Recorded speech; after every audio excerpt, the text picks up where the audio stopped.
Hey guys, welcome back to my channel. So I wanted to go over quickly about the world, just a brief overview, and then other parts of gameplay. So you can see there's the resistance camp.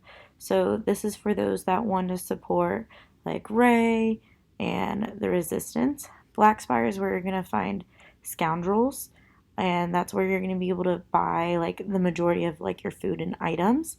And then the first order district is where you're going to be able to get a droid, and that's where you'll be doing a lot of things. If you're going against the resistance, you'll be doing there and hijacking things.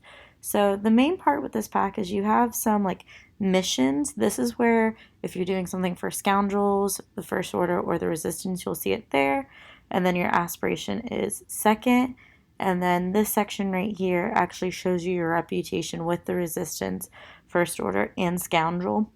What I started doing was I started off by doing a couple things with scoundrels because you're able to get more galactic credits that way. And then I just went to the resistance and play through that first. What's really cool is when you gain in the resistance, you're going to end up losing in first order and vice versa, but scoundrel didn't seem to change. Now something is that you can only have one mission active, so if you're doing something for, let's say, the resistance, you can't do something for the scoundrels as well. Now this is the control panel where you're going to be doing the majority of stuff.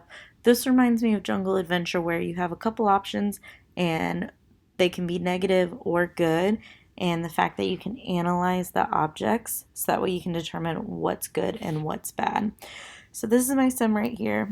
She's analyzing the control panel. I think you have to do a basic analyze first and then you go through. Analyze does increase the programming skill, which, I mean, that's kind of cool that you can level a programming skill. There's nothing new skill-wise, like the lightsabers is going to be fitness, but you can see here, in order for me to do some things, I had to use a data spike. So whenever you're doing stuff, I would recommend like keeping at least 4 or 5 on hand, because those are going to be really important once you start going through the missions. And it's really cool that like the aspiration, the missions are different, and that the missions kind of expand upon it. And if you highlight over the missions, you can actually see those. This, if your sim gets caught doing anything, they'll get asked, they'll go through an ID check. And so this is my sim getting her ID checked.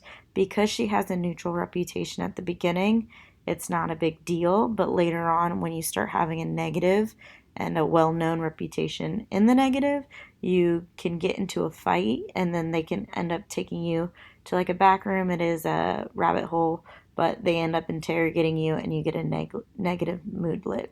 So this is my sim attempting to hack on in.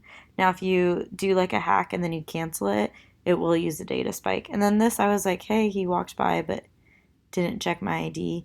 So, I mean, it's not like it's going to happen every single time, but it's kind of cool that there is some negative going on whenever you try and hack something and you get caught. And you can use your droids to kind of avoid that. This is a scan that my sim was asked to do for one of her missions. And you can see in the bottom right that it says resistance and then 2+, and then first order 2 minuses. So that's letting you know I'll be gaining a lot of reputation with both, one for the positive and one for the negative. I will say so far I'm having so much fun with this pack. Here's another ID check. But I'm having a lot of fun with it. There's actually quite a bit you can do. It's definitely more in depth than Strangerville and Jungle Adventure. I'm really enjoying it, and I'm not even halfway through building my reputation up with the resistance. So I'm excited to see what each one does. Building your reputation with each one gives you the option to update your droids in certain ways. And then here, after you get to a certain point, you can decide whether to support the First Order or the Resistance. I was hoping I could do like one for each and kind of play along like that, but it does seem like you can adjust it later on. I will say I am surprisingly impressed, and I'll end up making a video over my final thoughts on this pack, but I'm definitely viewing this a little bit more in the positive than I did before. Not 100%, but a little bit more. Well, thank you guys so much for watching, and I hope you guys have a great day, and I'll see you guys in my next video. Bye, my loves.